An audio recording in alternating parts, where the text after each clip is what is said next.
The United States has admitted it killed 10 civilians in a drone strike in Kabul on August 29.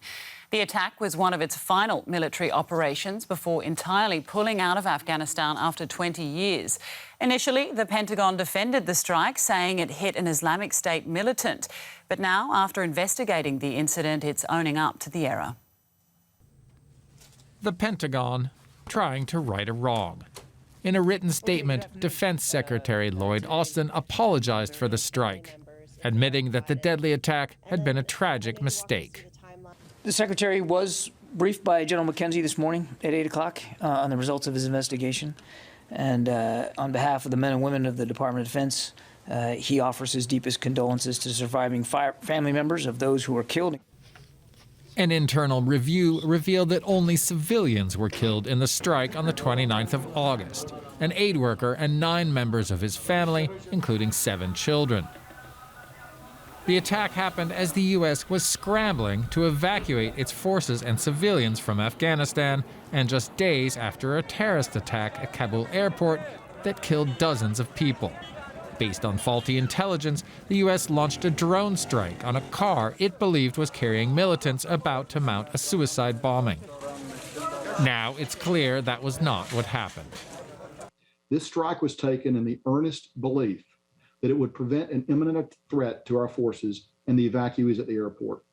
But it was a mistake, and I offer my sincere apology. As the combatant commander, I am fully responsible for this strike and this tragic outcome. The U.S. now says it's considering paying compensation to the surviving family members. Let's cross straight to Afghanistan now, where journalist Franz Marti is standing by. Franz, what's the reaction been in Afghanistan to this admission? Reactions from pro-Taliban or Taliban supporters were that this is just proof that this happened all over the country all the time, and that the U.S. has conducted what they claim are war crimes during the past 20 years. Also, some neutral observers said that this was not a single incident, that mistakes like this happened in the past.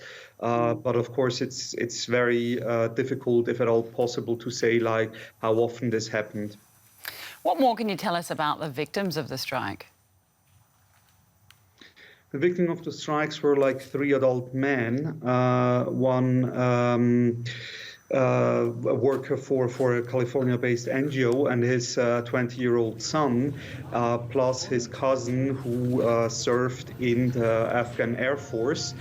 Both of them had applied for a visa to the United States and had apparently chances to be evacuated.